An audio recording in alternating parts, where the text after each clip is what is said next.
Hello, I'm Jenna Rice. I'm Brett Wilson's daughter. And I'm Brad Rice, Jenna's husband, Brett's son-in-law. And we just wanted to share a little bit about our experience with my dad and his now 15-year struggle with Parkinson's, and just kind of share how we see him and how we know that he functions on a daily basis, just to make it clear that his insurance, the disability insurance, should be reinstated at what is only fair.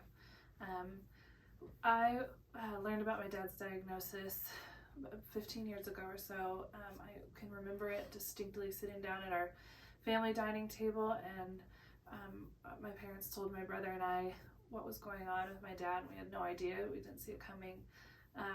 And at that point, it was only his hand and one of his fingers that was shaking. And I was moving to California just a couple of months later. It was already planned when they had told us, and so I considered not moving, of course, but went ahead and moved. And I was in California for about 2.5 years, and by the time that I came home, of course I saw my dad a little bit while I had moved away, but when I came home 2.5 years later, it was distinctly different. His walking, he had a shuffle to his steps. It was hard for him to sometimes pick things up, to lift something over above his shoulders. Some of his speech even was quieter or a little bit more slurred. I mean, in just 2.5 years, it was noticeably different. In fact, I remember him saying when I was moving home, he came and brought a moving van out, and we loaded the car up, and I said, just thanks, Dad, for coming to help me. And he said, this might be one of the last times that I get to do something like this. I have to take advantage of it. And gosh, those words have stayed with me and been a little haunting. And we've just seen in 15 years that progression that happened in 2 years just get exponentially worse and worse. And so one of the features of Parkinson's is a tremor, a resting tremor, or pill rolling tremor, it's called. And I'm a family medicine physician and see lots of different things in the office. One of the common things I see is called an essential tremor, which is just a tremor usually in the hands, but it could be other parts of the body that people have when they're trying to use their hands. So it's a different type of tremor than Parkinson's for various reasons, but the tremor features are similar in that an essential tremor, what people mostly experience is their hands shaking. They're trying to use it. They're trying to hold a cup of coffee and they can't hold it because it's shaking and spilling coffee everywhere, or they're trying to write and they can't because their hand is shaking so much. And a lot of people say, nobody can read my handwriting because I'm shaking so much, I can't write. Same thing with texting or typing. They just can't control their hands or fingers well enough to communicate in that way. But what's different about Parkinson's is that they have the tremor, but they have all these other things that can limit or disable them, such as rigidity with movements or the shuffling gait, as Jenna mentioned, the quiet voice or loss of strength in the voice. And so I just think about people with Parkinson's, including Brett, who trying to go about their day, and not only may they not be able to write or text or type, and most jobs nowadays are very dependent on computer work, and if it's not that, talking to people, and Brett is impacted in both areas, especially with his career as a financial planner, where he's talking to clients a lot, or he's using the computer a lot for creating those financial plans and communicating with patients via email and whatnot. And Parkinson's has sort of taken all of those essential job functions away from him, more so than what something like an essential tremor, which just affects the hands and can still be debilitating, takes away from people. Brad and I and my brother Tim organized a run, a 5K event for 4 years in a row that benefited a local Parkinson's organization in our community. And so we interacted with a lot of people who have Parkinson's disease because of that, a lot of family members. And we realized very early on in planning this athletic event that most of the people with Parkinson's couldn't participate, my dad being one of them. He showed up and he was definitely part of it, but there's no denying that a 5K to, what is that, a 1.5, 2 mile 3 mile run, or walk even, is just, it was out of the question for him. Some families showed up and pushed their Parkinson's family member in a wheelchair, or something to that effect. But so I guess all that to say, in working and in being around so many people with Parkinson's, it was very clear that even something simple as like walking around the park was not doable in any capacity for a lot of these people. And not to beat a dead horse with it, but some of these people had Parkinson's for 3 or 4 years. Some of them had Parkinson's for 20 years. There was no mild case. It affected all of them severely, and so it was hard to see that. But something that it's not special to my dad's case by any means. And so Brett's told us a lot about his medications. There's different kind of oral pills, and there's other things for Parkinson's. But mainly it's pills before some people choose brain surgery, which is obviously invasive and high risk. But with the pills, the primary medication is dopamine, and it's medication called carbidopa, levodopa, or Sinemet. And with that one and with others, there's these ups and downs or on and off periods, and can be unpredictable, unreliable in duration. So Brett's certainly experienced that in a lot of ways. So the on period is when the medication's working. Like most people, or a lot of people, have high blood pressure, high cholesterol, and they take a high blood pressure pill, and it works for 12 or 24 hours, and it's not a big up and down kind of thing. But with the Parkinson's treatments, that's just something that's part of it, not because drug companies intend that to happen, but just by the nature of the disease and how the drug is metabolized and whatnot, that everybody wants these on periods to be for the 3 hours, 4 hours, whatever it's intended for, but sometimes it's only 15-30 minutes. Sometimes it is the full 4 hour, whatever the intended interval is. And just try to think about how many of us plan our days around routines and schedules, and we're definitely that way. But you look at your calendar, your daily schedule, etc., and you plan your day around that. And so Brett, like anybody else, is going to plan his day around something, and he has to plan it around his medication.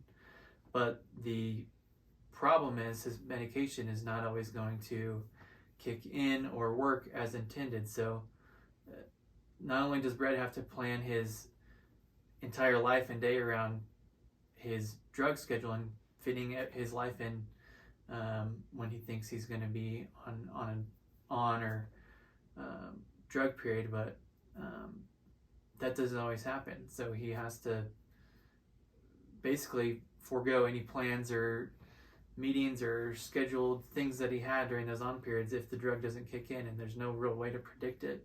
And that's just the nature of how Parkinson's is disabling and debilitating. And yes, it's great when the drug is working and Brett can be functional, but I don't know how you plan a work day or career around not knowing if you're going to have 4 or 6 hours of functional capacity or good working time, or if it's only going to be 15 minutes and then you got to wait several hours before you can try it again. It's just, there's no way to work like that.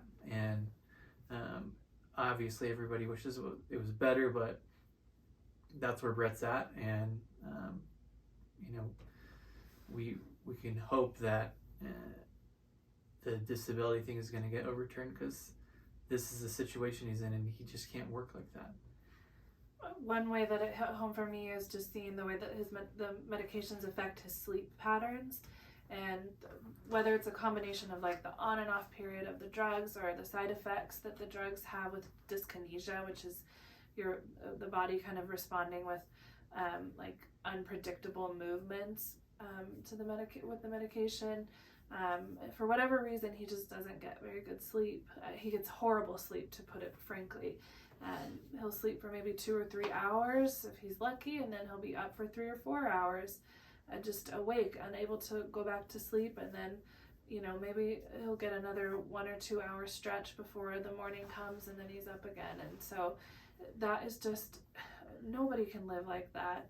That's horrible. And I can only imagine. I have a newborn, and it's hard enough to function with, going in chunks of 3 or 4 hours at a time, but I still go back to sleep right away. So I can only imagine that he's just having such a hard time with that. And we see it. I realized that it hit home when they told us that my dad got into a car accident. He totaled their car, and he blacked out. He doesn't remember the accident. He doesn't remember he fell asleep at the wheel, doesn't remember it. And that's how quickly he falls asleep, because his body is just so exhausted. And so he fell asleep, ran into, I believe it was a stop sign, and then totaled the car, and thank God nobody was hurt, and thank God he wasn't hurt. But he voluntarily elected after that to stop driving much at all. Almost never does he drive. He'll never take my kids in the car, my brother's kids. He won't drive them. He's very careful. He's cognizant that, what's going on with him could really hurt somebody else in another car or his car. And that it robbed him of freedom. And part of his job was driving to meet clients at their home or at a location and discussing their financial future. And I mean, he's at the mercy of somebody else's schedule now, being able to drive him, whether it's my mom or someone else, being able to drive him somewhere. It just doesn't work to have a career where you need to do that.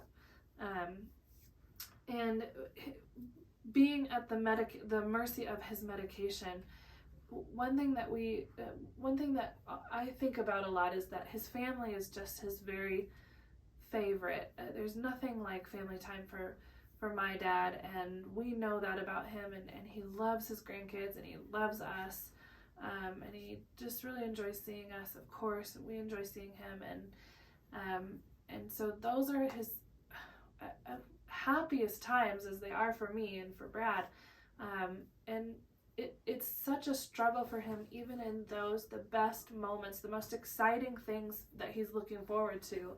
It's still so hard for him to stay awake, to be able to be present with everybody, because he's maybe on an off period with his drugs.